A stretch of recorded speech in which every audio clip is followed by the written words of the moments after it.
In Sefer Ha-Aggadah, the stories of the greatest of the rabbis, we look at page 161 and we read this. אף על פי שנחלקו בית שמאי ובית הלל, אלו אוסרים ואלו מתירים, לא נמנעו בית שמאי מלישא נשים מבית הלל, ולא בית הלל מבית שמאי. Even though there was a dispute between the houses, the schools of Shammai and the school of Hillel, even though they disagreed on many issues, they would intermarry, like the two schools would marry the daughters of each of the daughters of the other school. ללמדך שחיבה ורעות נוהגים זה בזה, לקיים מה שנאמר והאמת והשלום אהבו. And this teaches you that they treated each other with friendship and with fraternity, and they follow the pasuk והאמת והשלום אהבו, love, peace, and truth. Now, when you look at the story as it is, it's clipped, it's out of context. We have to look at the original text and see what is it, what are we dealing with. So the original text is from a Mishnah in Masechet Yevamot, Daf Yud Gimel, which is a little complicated case. Try to simplify it. There was a dispute between the school of Shammai, school of Hillel, regarding some law that has to do with Yibum. Yibum is the Levirate law, and that is that if, God forbid, one brother passes away without children, one of his brothers marries the widow, and the child is considered a continuation of the dead brother. So this is in a way like a surrogate father, because the brother-in-law now produces a son for his brother, right? Now, the rabbis derive from a certain pasuk a situation that what happens when the brother who passes away has a wife that his brother cannot marry for some reason because she's related to him. And the most common case would be if someone married his niece. That was very common in antiquity, and even not too recently, that was it was practiced that if the parents of a child passed at a young age, an uncle would marry her. So if, let's say, one of the brothers married his niece, and then he passed away, now none of the brothers could marry her because for them, and the only one who was left, the brother was left, is the father of that daughter. So of course there's no yibum, and the whole thing is dissolved. There's no she's not considered a woman who needs to have the parts of yibum, but rather she's a regular widow. So that's fine. Now what if the brother who passed away had two wives? Because bigamy was practiced, right? Now he has two wives. One of the wives is the daughter of the brother, whom he cannot marry, of course. The other one is just another one, not related at all. So here's the dispute between Beit Shammai and Beit Hillel. Beit Shammai the school of Shammai says, okay, the daughter is out of the question, of course, so she's out. So now the brother marries or does halitza with the other one who's left. The school of Hillel says no. Once one of the wives is ineligible, so is the other. So the whole thing is dissolved. Right? Now, what happens? You have two groups in Eretz Israel, two schools, Beit Shammai, Beit Hillel, and they have actual cases who come to them and say, now, is this woman going to get married or not? One school says yes, she can get married to whomever she wants. The other one says no, she must marry the brother.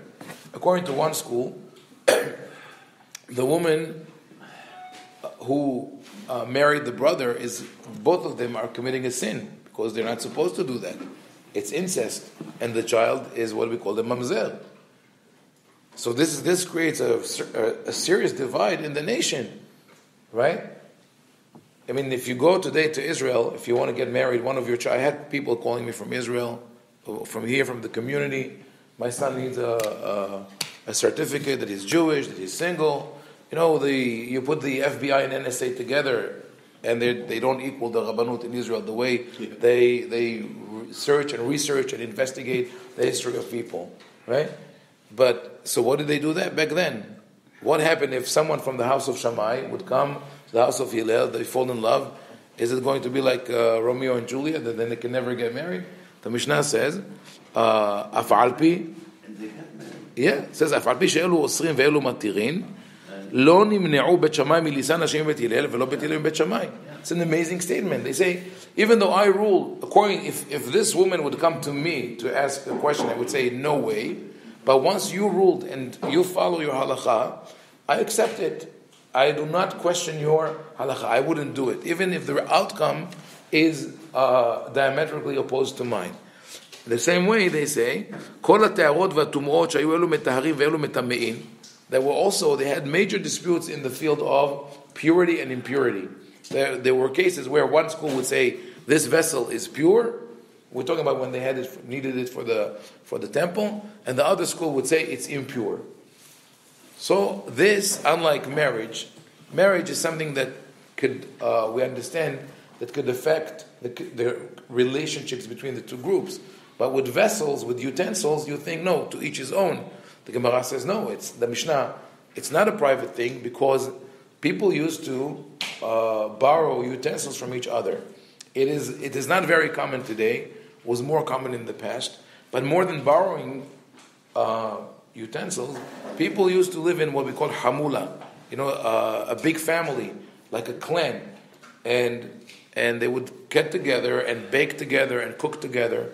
So what happens now? They all come to cook together, and they say, hey, wait, don't let her in. Why? She is from the house of Shammai. Her vessels are impure. We don't want her here. No, they didn't do that. You come in. Now compare it to what we have today.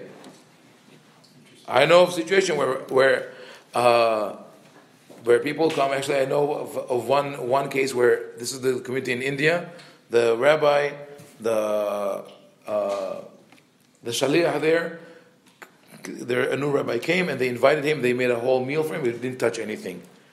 He said he doesn't know about the kashrut of the meat. Okay, so the next day they invited him again. They had a whole meal, all vegetarian. He says, I don't know which vessels you cooked it in. And they 3 times they threw a party for him, a big meal. And the 3rd time he said, I don't know, you didn't dip the dishes in the mikveh. Right? Now, at that 3rd point, after that 3rd meal, but this is really and people, if you ask, why did you do that? He wouldn't feel that he did anything wrong. He says, I'm adhering to the halakha. But other opinions, do you try to find out? If someone rules that it's okay, are you saying? And here you have Bet Shammai, Bet Hillel. One house rules clearly, this is impure, you cannot touch it. The other one says it's pure. Yet they get together and they bake together because they say, whatever you ruled, you ruled. I trust you. If you ruled that your utensil is pure, I will work with you. You had a question, Robert? Yeah, just about the whole debate between Shammai and Hillel. I just tried to get a clear idea.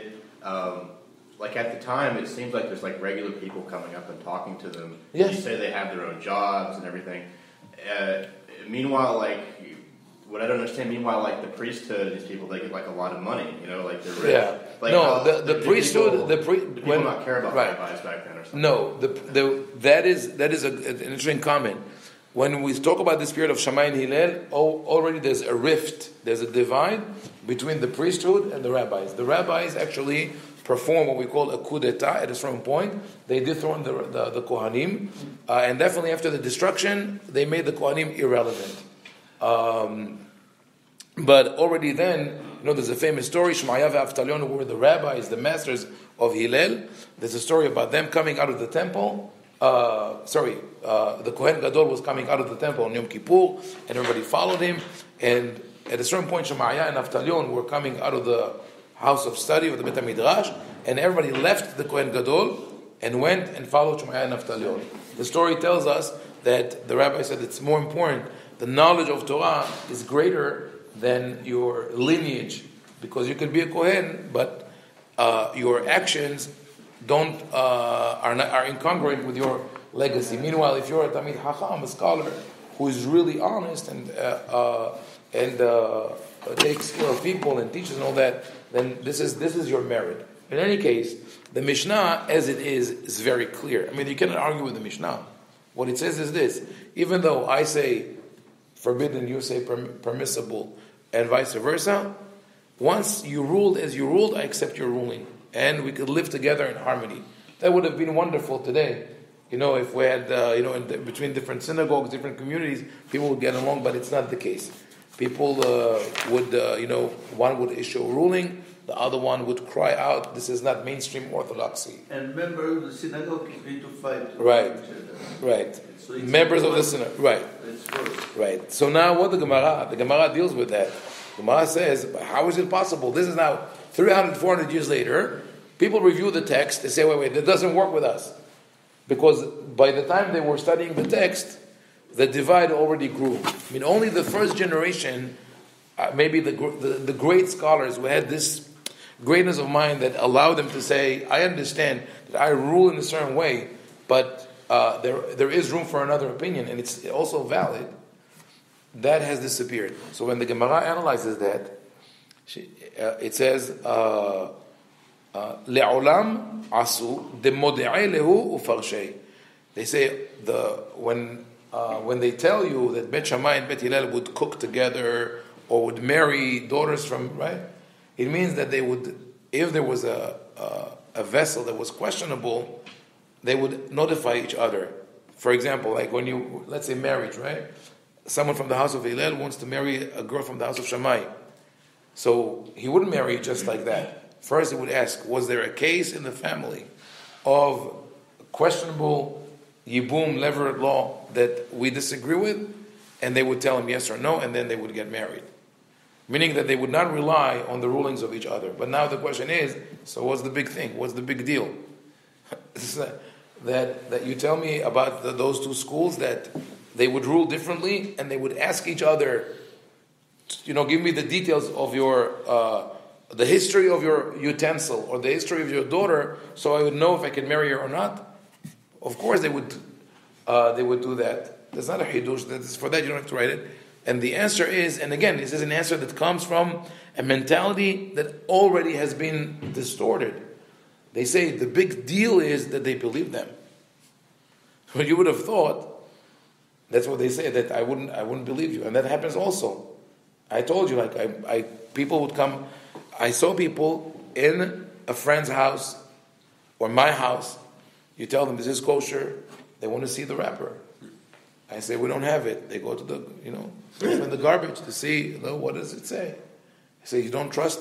So this, by the time this Mishnah went through transformations, originally it meant total, not just trust, but also acceptance of a different ruling. Then it became trust. Then the idea that you even trust another person when he tells you that something is up to your standards, even that was a big deal that you had to teach.